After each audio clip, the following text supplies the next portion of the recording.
Hey everyone, welcome to CLAT point and let's start आज का हमारा द हिंदू न्यूज डिस्कशन। एक बहुत ही शानदार आर्टिकल आज हम डिस्कस करेंगे जो आपके current affair as well as knowledge के पर्सपेक्टिव से बहुत इंपॉर्टेंट है। द हिंदू का आज का फ्रंट पेज है, वहां पे आप इस आर्टिकल को एज इट इज देख रहे हैं जिसमें लिखा हुआ है Supreme Court issues notice to Gujarat centre in Bilkis Bano case. ये बिल्किस बानो केस है क्या है ये पूरी कहानी, और बहुत ही अनबायस होके बिना किसी प्रेजुडिस के हम इस पर्टिकुलर आर्टिकल को समझेंगे। मतलब अभी क्या कंटेक्स्ट है उस पर हम बाद में आएंगे, पर पहले इस केस के बारे में मैं आपको थोड़ा बताना चाहता हूं। सबसे पहले देखिए, एक जगह है गुजरात की दाहोद, वहां की ये रहने वाली थी, इनका नाम है बिल्किस बानो और अपने हस्बैंड के साथ ये वहां पर रहती थी। 24 फरवरी 2002 को ईद मनाने के लिए ये दाहोद से एक जगह है, जस्ट अ सेकेंड, हाँ, दाहोद से आप यहां कहीं मान लीजिए, एग्जैक्ट लोकेशन तो नहीं बता पाऊंगा मैं, बट दाहोद से यहां कहीं एक जगह है जिसका नाम है सिंगवाद। यहां पे ये अपने घर, मतलब जहां पे इनका पैतृक निवास था, वहां पे पहुंचती हैं ईद मनाने के लिए। आप सभी को पता है कि 24 फरवरी 2002 को ईद था और 27 फरवरी 2002 को अयोध्या से काफी सारे कर सेवक अहमदाबाद के लिए ट्रेन से लौट रहे थे, जिसमें आपको गोधरा वाला इंसिडेंट पता है कि S6 जो कोच था उसमें आग लगा दी गई थी और काफी सारे हिंदू लोगों की मृत्यु हो गई थी। इसके बाद क्या हुआ, जस्ट 27 फेब के बाद नेक्स्ट डे 28 फेब को पूरे गुजरात में रियोट्स फैल गए और ये रियोट जो है ये सिंगवाड तक भी पहुंच गए। देखिए, गुजरात में ना अलग अलग जगहों पे अलग अलग हाल था, कहीं पे मैसिव लेवल पे वायलेंस हो रहा था, कहीं पे नहीं हो रहा था।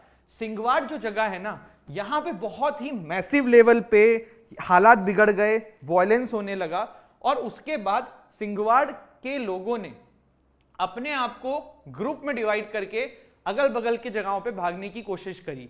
इसी तरीके से बिल्किस बानो ने भी अपने परिवार को 3 भागों में बांट के अलग अलग ग्रुप्स में भागने की कोशिश करी, जिसमें बिल्किस बानो के साथ उनकी मदर, उनकी 3.5 साल की बेटी और वो और कुछ और लोग भी थे। गुजरात रियोट के समय काफी सारी सिचुएशन खराब थी, जिसके चलते हुए पुलिस प्रशासन एंड एवरीथिंग इस लेवल पे काम नहीं कर पा रहा था कि चीजों को रोक सके। तो ये इस वजह से लोगों ने खुद भाग के अपने आप को बचाव करने की कोशिश करी। हुआ ये कि देखिए, जब ये लोग भागने की कोशिश करते हैं ना, तो पहले कुछ दिन तो गुजरात के एक्स MLA थे जिनका नाम था डावर, ठीक है, इनके यहां पे ये लोग छुप के रहते हैं। लेकिन फिर क्या होता है, जब ये लोग यहां से भागते हैं और जब कुछ दिन इनके यहां पे शरण लेते हैं, फिर इनको लगता है कि यहां पे भी चीजें सेफ नहीं है, तो ये लोकल जो है एक आदिवासी कम्युनिटी इनके गांव के पास में रहती थी, उनके पास जाके अपनी शरण लेते हैं। और इन लोगों में मतलब जो इनका ग्रुप था, बिल्किस बानो का, इनकी मदर का, इनकी 3.5 साल की बेटी का और जो 13-14 लोग और भी इनके साथ थे, उन लोगों ने उनकी वेशभूषा को अपना लिया होता है और ड्रेस चेंज कर लेते हैं जिससे कि लोग उन्हें पहचान ना पाए। फिर होता यह है कि सारा चीजें चल रहा था, उसी के बाद कुछ दिन के अंदर नेक्स्ट डे या फिर नेक्स्ट टू नेक्स्ट डे देखने को मिलता है कि 3 मार्च, डेट जो है ना वो है 3 मार्च, 3 मार्च 2002। आप टाइमलाइन सारी देखते हुए चलिएगा। 3 मार्च 2002 को कुछ लोग जीप से उस एरिया में आते हैं जहां पे ये लोग आदिवासी की तरह रह रहे होते हैं। बिल्किस बानो उन लोगों को बचपन से जानती हैं क्योंकि ये इनके नेटिव प्लेस के लोग थे, इनके गांव में बचपन से इन लोगों के साथ रहते थे, वही लोग वहां पे आते हैं। और उसके बाद ये बताया जाता है कि 11 लोगों ने बिल्किस बानो का रेप किया, इनकी मदर का रेप किया और 3.5 साल की बेटी जो है इनकी, उसको मार डाला। देखो, जो 16 लोग थे ना, उसमें से काफी सारे लोग भाग भी गए थे। जो अलग अलग ग्रुप में इनका परिवार डिवाइड हुआ था, उसमें से एक ग्रुप में ये भी थी, तो जो इनका वाला ग्रुप था उसमें से काफी सारे लोग भाग गए थे। पर बिल्किस बानो प्रेग्नेंट थी, इनकी मदर ओल्ड एज में थी, इसलिए ये लोग नहीं भाग पाए और ये उनके पकड़ में आ गए। जिसके बाद इन 11 लोगों ने यह आरोप लगा कि बिल्किस बानो का और उनकी मदर का रेप किया है और इनकी 3.5 साल की बेटी को मार दिया है। देखो, जो लोग आए थे ना, उनको ये लगा कि बिल्किस बानो जो हैं वो मर चुकी हैं और वो उनको वैसा का वैसा छोड़ के चले गए। लेकिन बिल्किस बानो की मृत्यु नहीं होती है। 3 से 4 घंटे बाद जब इनको कॉन्शियस होती हैं, होश आता है, तो जो आदिवासी कम्युनिटी वहां पे थी उन्हीं से ये ड्रेस लेके पहनती हैं, कपड़े लेके पहनती हैं और उसके बाद कुछ समय के बाद वहां पे उनको एक होमगार्ड दिखते हैं सॉरी गाइस, इनको वहां पे एक होमगार्ड दिखते हैं और ये सारा मैटर उन होमगार्ड को बताती हैं। फिर देखिए आगे क्या होता है।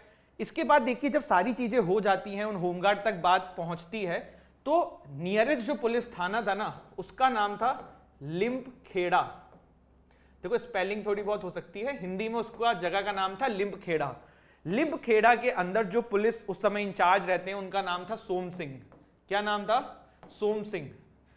देखो बात ये पता पड़ती है कि बिल्किस बानो ने जो अपना बयान रख दिया था, क्योंकि ये पढ़ी लिखी तो थी नहीं, इन्होंने जब बयान दिया ना, तो सोम सिंह ने उस बयान को एज इट इज नहीं लिखा, कंप्लेन को एज इट इज नहीं लिखा, उस कंप्लेन को मॉडिफाई कर दिया। क्योंकि मैंने आपको बताया था कि बिल्किस बानो उनको जानती थी जिन्होंने इनके साथ रेप किया था, इन्होंने बकायदा उनका नाम बताया। लेकिन सोम सिंह ने इस पूरे इंसिडेंट को भीड़ के एक हमले को बदलने की कोशिश करी और इन्होंने एक भी बंदे का नाम नहीं लिखा जिनका नाम बिल्किस बानो जी ने बताया था। फिर यहां से सारा मैटर आगे बढ़ता है और उसके बाद जब आपकी बिल्किस बानो जी को इकबाल रिलीफ कैंप में शिफ्ट कर दिया जाता है। कहां पे शिफ्ट कर दिया जाता है? इकबाल रिलीफ कैंप में। देखो आप ना इस कहानी को सुन के ना बहुत सारे लोगों को आज लगेगा कि क्या है सिस्टम, क्या हो रहा है। और मैं हमेशा एक बात कहता हूं, कभी भी किसी एक पक्ष को सपोर्ट मत किया करो, कब आपका हमारा नंबर लग जाए पता नहीं पड़ेगा। तो बहुत बायस अपने आप को नहीं रखना है, जहां पे जो गलत है उसको गलत बोलने से रुकना नहीं चाहिए, चाहे आप किसी भी विचारधारा के सपोर्टर हो। ये एक चीज है, मेरा लेसन है आप लोगों के लिए, इसको हमेशा ध्यान रखना, क्योंकि आपको पता नहीं चलेगा नेक्स्ट नंबर कब आपका हमारा हो सकता है। तो फिर जानते हैं इकबाल रिलीफ कैंप में बिल्किस बानो जी पहुंचती हैं। वहां पे क्या होता है कि देखिए काफी सारे लोग जिन्होंने इकबाल रिलीफ कैंप को सेटअप किया था वहां पे भी अपनी बातें सबको बताती हैं। मैटर वहां पे एनजीओ तक जाता है और इसके बाद एनजीओ जो है ना इस मैटर को पूरा नेशनल लेवल पे उठा देता है। काफी सारे एनजीओ के सपोर्ट से मैटर नेशनल लेवल पे चला जाता है। फिर इसके बाद देखिए कोर्ट फाइल केस में, गुजरात कोर्ट में केस फाइल होता है, तो बिल्किस बानो जी को काफी सारी धमकी आती है कि अपना केस वापस ले लो, जिसके चलते हुए बिल्किस बानो जी अपील करती हैं कोर्ट से कि मेरा केस जो है वो ट्रांसफर कर दो। तो गुजरात से इनका केस जो है वो ट्रांसफर कर दिया जाता है कहां पे? मुंबई। ठीक है, मुंबई की कोर्ट में इनके केस को ट्रांसफर कर दिया जाता है। सारा मैटर यहां तक समझ में आता है। इसके बाद देखो देखने में ये मिलता है कि जब मुंबई के कोर्ट में मैटर होता है, इसके बाद चीजें जब फैसला आने के समय आता है, तो उसमें इन सारे बंदों को उम्र कैद की सजा मिल जाती है। जनवरी 2008 में इन सभी को, जो 11 लोग थे, इन 11 लोगों में मैं आपको बता दूं, पुलिस, जो सोम सिंह थे, डॉक्टर मिले हुए थे और जो लोग इसमें जिनका जिनका नाम आया था वो सभी लोग इसमें इन्वॉल्व थे, उन सभी को उम्र कैद की सजा मिल जाती है बाय बॉम्बे का जो ये कोर्ट था जनवरी 2008 के अंदर। High court and supreme court भी इस मामले को बिल्कुल एज इट इज आगे बढ़ा देता है, लेकिन इस मतलब वो भी सही ठहराता है इस बॉम्बे हाई कोर्ट के फैसले को। लेकिन इन सभी के बीच में ना एक कहानी है।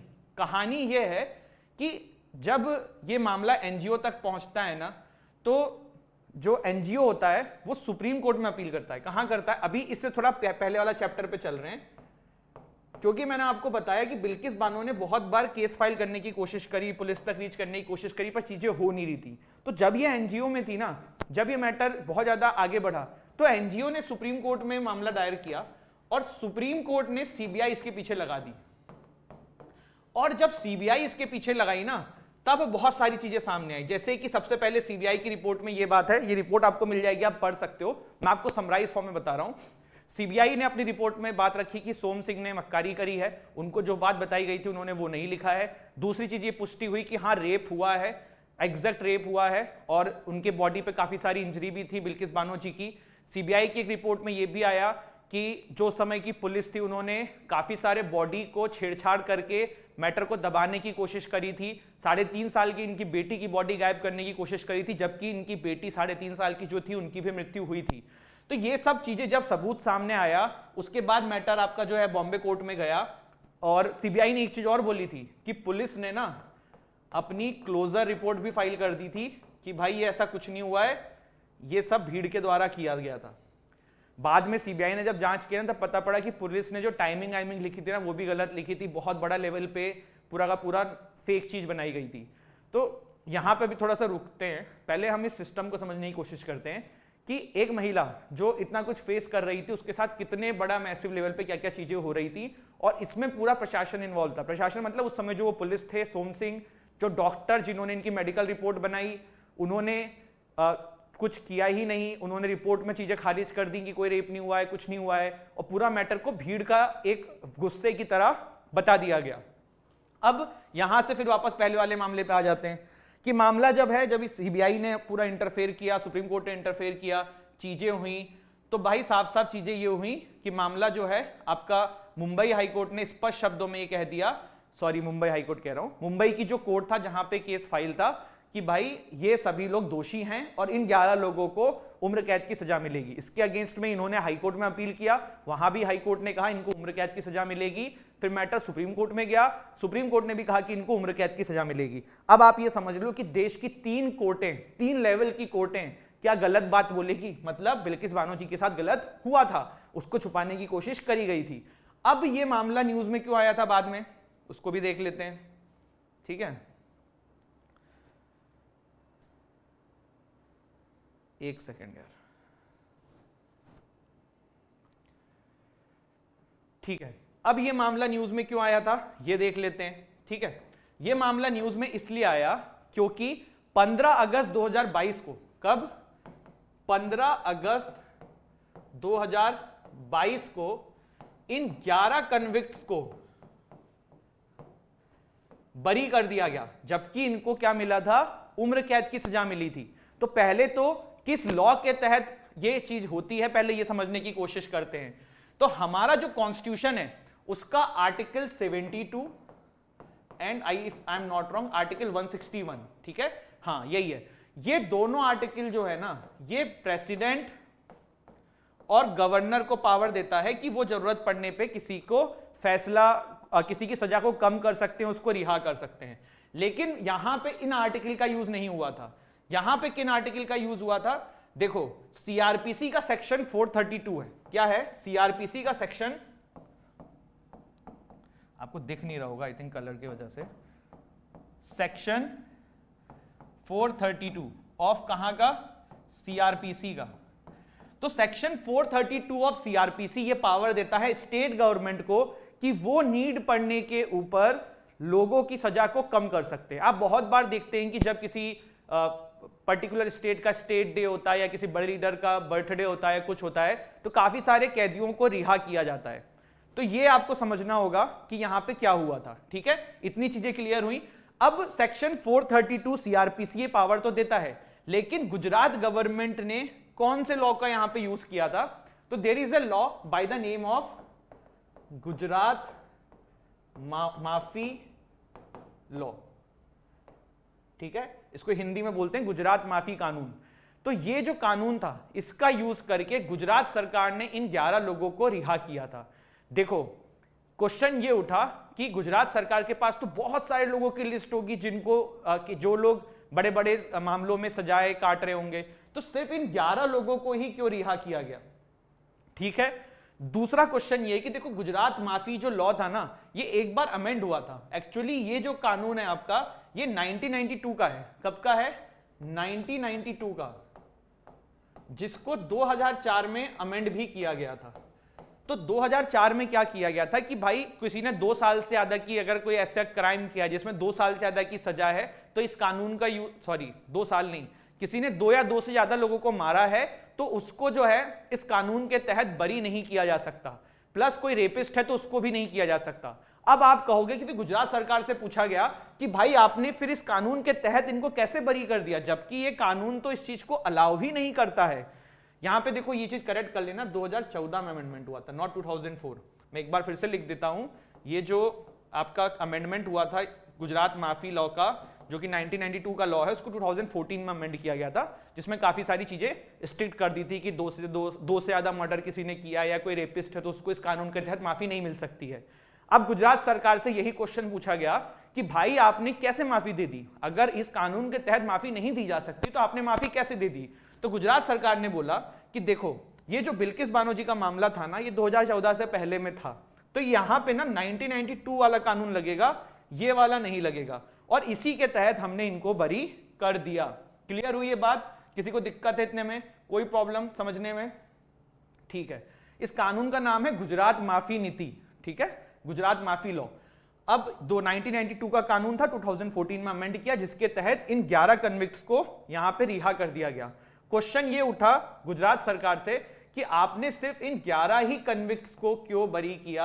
आपके पास तो बहुत सारे लोग होंगे, और जो ये 11 कन्विक्ट जब बरी हुए थे ना, तो आपको देखने में आया होगा काफी सारे पिक्चर सोशल मीडिया पे कि इनका इनके गांवों में फूलों से स्वागत हुआ है, जैसे कि इन्होंने बहुत बड़ा काम करके ये लोग लौटे हैं। तो ये वाली चीजें थी। इसमें देखो एक मामला और फंसा था। मामला क्या फंसा था? जब गुजरात सरकार ना माफी देने वाली थी इन 11 लोगों को, तो सुप्रीम कोर्ट में ये मैटर गया था कि मैटर तो मुंबई की कोर्ट ने सुना है, तो गुजरात सरकार के पास ये पावर कहां से आई कि वो डिसाइड करेगी कि इनको छोड़ा जा सकता है अपने स्टेट लॉ के अंडर में? तो फिर बाद में सुप्रीम कोर्ट ने कहा कि यार देखो मैटर तो गुजरात में हुआ था, तो ये पावर तो गुजरात सरकार के पास ही है। अब इन सब के बाद क्या हुआ? देखिए, इनकी लॉयर है, उनका नाम है शोभा, सुप्रीम कोर्ट की बहुत ही फेमस लॉयर है शोभा गुप्ता। तो वो इनकी लॉयर थी, और उन्होंने ना PIL फाइल करने की कही थी, और वो PIL फाइल कर भी दी थी, जिसके वजह से अब क्या हुआ? सुप्रीम कोर्ट ने, ये आज ही की न्यूज है, सुप्रीम कोर्ट ने नोटिस इशू किया है गुजरात गवर्नमेंट को, सेंटर को, कि बिल्किस बानो केस में आपने किस तरीके से प्रीमैच्योरली 11 मैन का सेंटेंस को कम कर दिया है जो कि गैंग रेप एंड मर्डर में फंसे थे। अब ये न्यूज, ये पूरी कहानी आई होप आपको समझ में आया हो। आप लोगों का इसके ऊपर क्या ओपिनियन है? मतलब बिल्कुल गुस्से वाला ही अंदर से आ रहा होगा। और आज का सेशन लेट भी इसलिए हुआ है क्योंकि पूरा डेटा कलेक्ट करने के लिए ना, मुझे कहानी पता थी, लेकिन डेटा कलेक्ट करने के लिए मुझे काफी कुछ इसमें लिखना पड़ा, पढ़ना पड़ा। तब मैंने कहा कि आपके साथ जब लेंगे वीडियो तो सब कुछ कवर करेंगे। तो आपने देखा कि कैसे एक औरत जो है वो अपने गांव गई थी ईद मनाने के लिए, उसको उसी के गांव के नेटिव लोगों ने गैंगरेप किया, उनका किया, उनकी मदर का किया जो कि ओल्ड एज में थी, 3.5 साल की बच्ची को मार डाला। उसके बाद पुलिस ने, डॉक्टर ने उसको बचाने की कोशिश करी, कोई केस लिखने को तैयार नहीं था। NGO के थ्रू मामला सुप्रीम कोर्ट में गया, CBI लगाई, तब जाके फिर इनके केस को सुनने की शुरुआत हुई। गुजरात में इनको धमकी मिलने लगी, इन्होंने मुंबई ट्रांसफर कराया, वहां पे 2007 या 8 में सजा मिल गई 11 लोगों को। हाई कोर्ट, सुप्रीम कोर्ट ने भी हरी झंडी दे दी, सब कुछ सही चल रहा था। 14 साल की सजा भी ये लोग काट चुके थे 11 लोग, एंड फिर इनको अभी बरी कर दिया गया 15 अगस्त 2022 को बाय द गुजरात गवर्नमेंट। कौन सा कानून का यूज करके मैंने आपको बता दिया है। अब क्या हुआ है ये भी मैंने आपको बता दिया है, बहुत ही डिटेल में है। इसके बाद आप लोगों को सब कुछ समझ में आ गया होगा इस पर्टिकुलर टॉपिक से। और कभी भी देखो अपने लाइफ में मैं आपको एक सजेशन दे रहा हूं, कभी भी कोई भी चीज ना बायस होके मत सुना करो, जब तक उसके जड़ पे मत चले जाओ। अब जड़ पे जाने का तरीका ये नहीं होता है कि आप कोई वीडियोस देख लो, आप कोई न्यूज़पेपर पढ़ लो, क्योंकि आज की डेट में क्या होता है ना, हर न्यूज़पेपर किसी एक बायस को फॉलो कर रहा है, कोई किसको कर रहा है। प्रॉपर रिसर्च करो, फिर अपना ओपिनियन बनाओ। आप जिस विचारधारा से बिलोंग करते हो वो मैटर नहीं करता है, आपको फेयर पता चीजें होनी चाहिए, क्या हुआ था, क्यों हुआ था, कैसे हुआ था। ठीक है, चलिए अब आगे बढ़ते हैं,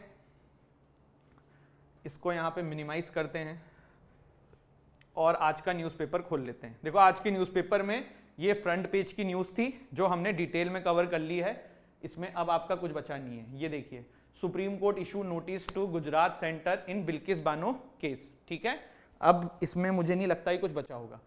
फिर यहाँ पे देखिए, zero corruption is Delhi model of governance, कोई काम का ऐसा कुछ खास है नहीं। फिर रीजनल पेज है, इतना कुछ मतलब नहीं। एडिटोरियल में कुछ आया होगा, चाहो तो पढ़ लेना, कुछ इंपॉर्टेंट आर्टिकल होगा तो कल के इसमें हम कवर कर देंगे। ठीक है, टेक्स्ट वाले पेज में यहाँ पे किस चीज के बारे में निकला हुआ है, द डिस्क्वालिफिकेशन। ठीक है, ये इतना डिटेल में हमने कर लिया है, राहुल गांधी जी वाला। हमने डिफेमेशन क्या होता है वो भी देख लिया है, डिस्क्वालिफिकेशन क्यों करते हैं, क्या क्या लॉज हैं जो डिस्क्वालिफिकेशन हमारे मेंबर ऑफ पार्लियामेंट्स को अलाउ करते हैं करने का, सारी चीजें हमने देख ली है। हमने एक केस का नाम भी देखा है जिसके तहत पूरा मामला भी कोर्ट में फंसा हुआ है, रिप्रेजेंटेशन ऑफ पीपल एक्ट का, जिसमें कोर्ट ने कहा था कि 3 महीने का समय नहीं देंगे। उस केस का नाम मुझे कमेंट सेक्शन में सभी लोग बताना। ठीक है, चलिए इसके बाद फॉरेन का पेज देखते हैं कि क्या न्यूज़ है यहाँ पे। तो सबसे पहले देखिए, Humza Yousaf set to become Scotland youngest first minister. ठीक है, हटाओ। Myanmar junta says crackdown to continue, make promises for polls. Myanmar की कहानी मैंने आपको पता नहीं 50 बार बता दी है, किस तरीके से वहाँ पे जनता गवर्नमेंट आई, क्या उन्होंने ऑंग सुन सुई जी के साथ किया। 2008 में कॉन्स्टिट्यूशन आया था जिसमें 25% सीट्स इन्होंने मिलिट्री को रिजर्व रखी थी। 2020 में इनको डर लगा जिसके बाद इन्होंने कूप कर लिया है। तो पूरी कहानी अपने को पता है। Under pressure from protesters Netanyahu to delay judicial overhaul, women shoots dead 6 including 3 children in Nashville school attack. ठीक है। Sri Lanka clears global oil companies entry into country's retail fuel market. Suicide blast near foreign ministry in Kabul kills 6. Macron hold crisis meeting as more protests loom in France. ठीक है, that's it.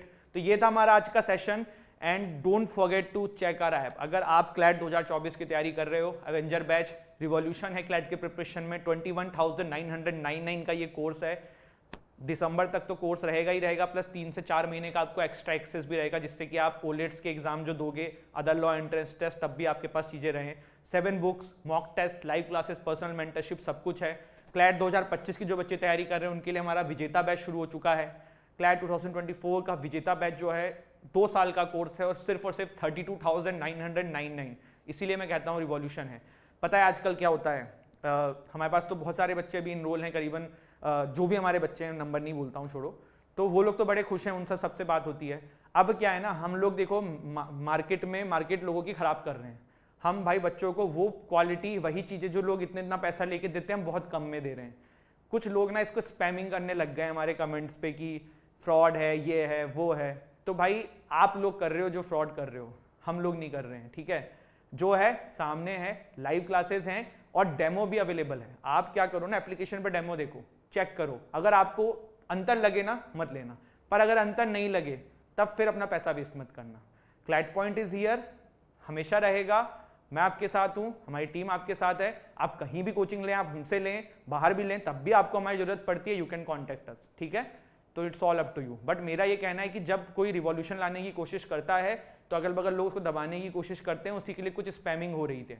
पर कोई बात नहीं, फर्क नहीं पड़ता है, क्योंकि हमारा काम है काम करना और हमारे बच्चे हमारा प्यार हैं, आप लोग हो, और आप लोगों का सपोर्ट हमेशा मिलता है, आगे भी मिलता रहेगा।